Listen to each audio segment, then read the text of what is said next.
You're watching World as One News with me, Jessica Taneja. But first, let's begin with the big international story of the day that we're tracking for you. Massive ransomware cyber attack hit more than 99 countries around the world. According to reports, more than 45,000 attacks have been recorded in countries which include United Kingdom, Russia, Ukraine, China, Italy and Egypt, along with Taiwan. Earlier on Friday, hospitals across England, including the National Health Service, were forced to divert emergency cases, cancel appointments after being found infected with the ransomware software. And people in the affected areas were being advised to seek medical care only in emergencies. Now, more than 28 NHS organizations have been affected by these cyber attacks. The ransomware demands users to pay $300 worth of the cryptocurrency Bitcoin to retrieve their files. Meanwhile, telecommunications giant Telefonica were among the prominent targets of ransomware cyber attacks in Spain. And many organizations in the country have been put on high alert after this incident. And British Prime Minister Theresa May said that the ransomware cyber attack was part of a wider international attack. And May added that there is no evidence that the patient data has been compromised. Well, we're aware that a number of NHS organisations have reported that they have suffered from a ransomware attack. This was not targeted at the NHS. It's an international attack and a number of countries and organisations have been affected. The National Cyber Security Centre is working closely with NHS Digital to ensure that they support the organisations concerned and that they protect patient safety. And we're not aware of any evidence that patient data has been compromised. And meanwhile, Britain's main opposition Labour Party on Friday called on the government to explain the massive cyber attacks. Party leaders have urged the government to reinforce the need for cybersecurity in the country. And according to sources from Russian Interior Ministry, more than 1,000 computers in the ministry have been affected by the attack. And on Friday, US firm FedEx announced that its operations in the United States were also affected. Now, here is a quick reminder. Prominent information technology companies like Wipro and Infosys have faced similar threats from unknown agency. Last week, Wipro received an anonymous email demanding $77 million worth currency with bitcoins as ransom by May 25th.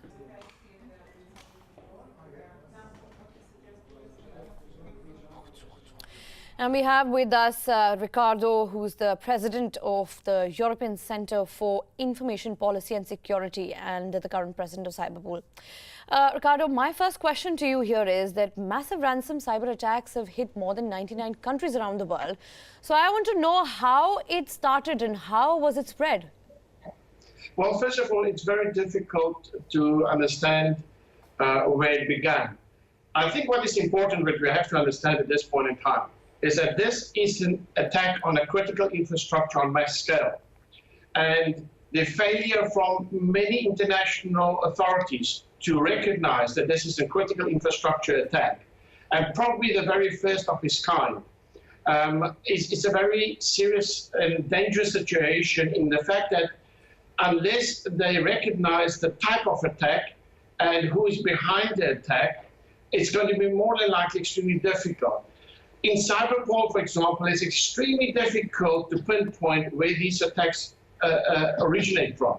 But most important is that they are there, and we have witnessed the first, which can lead to much more complications in the future.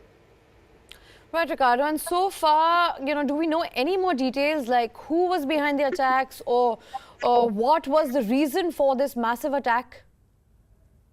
Well, like I've just explained, and we believe that the reason for this potential cyber attack is to recognize the critical infrastructure footprint, the vulnerability. And the problem with critical infrastructure is that it could very easily lead to a day zero. We have said this 18 months ago, that there's a strong probability in the very near future we will see a day zero in cyber world. The risk here is that many cyber experts, particularly those operational security experts in cyber, that don't see the need for stepping up the security in the corporations, and the government. And what are the possible actions that the government is considering at the moment? I think that the real issue here is that it's not only for the governments but the corporations. The corporations who install the software, the hardware, and responsible for the CSO program, the CERT program, and the risk management program. And what we need to see here is a global effort to combat cybercrime. And the global effort to combat cybercrime as a whole needs to be understood where the origin of this crime is. We have just witnessed a few weeks ago whereby a massive amount of emails has been published, given public with the passwords. This could very well be the origin of this particular attack. And what could we do to make sure that we are not the target again if a situation like this happens? I think for the public to understand, not to be target, and for the corporations, particularly the smaller corporations, is to look at secure measures to protect your data, and look at secure measures of protecting your emails, your information. Be aware of phishing emails, be aware of phishing data. Data is vulnerable and very hard to protect. Make sure you protect your data above everything in order to protect your organization. Also, Ricardo, as I've been reading that hacking the NHS is easy because ransomware is easily available on the dark internet. Isn't that something we should be also careful of? Well, absolutely right. Ransomware today you can pretty much download from anywhere, not only the dark web. The entire web structure is flooded with different ransomware. And even a child who has very little knowledge about the cyber world can go online, download one of these strings, re-alter it with a little bit of understanding. You don't need to be a genius to do this, and send it out through emails. A lot of these ransomwares is a product that is freely available, and there's not nearly the effort made by big players such as Google, Yahoo to take it down. And then we have to still look at the dark web. We must not forget the dark web is roughly between 5,000 and 10,000 times the size of the present web. And nobody really knows what is on there. But for beginning, we have to look at where we can fix the problem. And the immediate problem can be restrict the access to ransomware on the web. Absolutely. And according to you, what precautions can we take to sort of not invite such attacks here? The most difficult is to take precaution as an individual. For the individual, it's very strongly recommended be aware of the emails you get, be aware of the kind of request you get, and association of network. The insider threat is becoming a problematic issue not only in corporations, but is affecting directly the individual today. And those is basic steps we can take to minimize our risk. And how big is this attack really, Ricardo? I mean, given the fact that it's already affected 99 countries, it's quite widespread.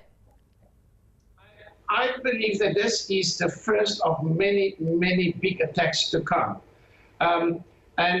This is certainly the first one that demonstrated a global reach on critical infrastructure. Critical infrastructure is key to any government. If cyber hackers can reach global critical infrastructure, then certainly the next step would be a major takedown. And that is the risk of a day zero in the future. Can we prevent it? I doubt very strongly if it can be prevented. Can we get ready for it? Absolutely. And that is the message we should bring across. Get ready for a day zero in future. Also, Ricardo, this is information just coming in. The organization behind the attacks is called Shadow Brokers Group. Do we know anything about Shadow Brokers Group at the moment? There is many of these groups that just call themselves names. Ultimately, you have many at the same time of the hackers, black hat hackers or grey hat hackers that belongs to different groups at the same time. So it's irrelevant what the group is called. What is really important is that the global authorities begins to understand that we have hackers that's not certified on both sides of the line. They work for law enforcement, but at the same time they work for themselves, whoever they can hack and pay to get hacked. And this is the problem with the hacking or the cyber industry in itself. We need a very strong regulation on capability. And since there's no proper regulation, it's enough to say, well, don't do. But we have to also prevent to do. In other words, a person who's qualified to have certain knowledge must have at least a regulation on how to use such knowledge on the web. And that would be the most logical step for global authorities to accumulate the structure to build such a regulation. If we should fail such type of regulation in the future, we can only witness and say today we are witnessing the beginning and the birth of a new generation of cyber hackers. Also, my last question to you, Ricardo. Buying ransomware, is one of the fastest growing trades on the dark internet and otherwise, as you mentioned. A network of hidden websites which are difficult to, censor and accessed by anonymous and other web users. How can one actually prevent that? What does the world need to do for this? Well, there's many steps I believe that can be taken. One of them is simply to regulate Bitcoin. That is a major problem. I think there's a strong need for regulating any currency that's virtual on the web to be used in crime. And that's the first step. The second step is, I think, is that we have to rethink the way we look at protecting the internet, our identity online. I think a global reform needs to be taken place so that we can monitor who is online in the sense of criminality. The biggest problem is that the internet is pretty much open the door to your house. Everybody has a computer most of the time these days. Everybody has a phone or mobile phone. The minute you have internet access, the criminal can be in your home without having to need the front door key. And that's the real big problem. We need to have an identification system in place that global internet players can positively identify everybody on internet and the whereabouts if such crime happened. Well, thank you there, Ricardo, for joining us on the broadcast this morning. Certainly appreciate all your inputs and you actually particularly warning us about the attacks otherwise.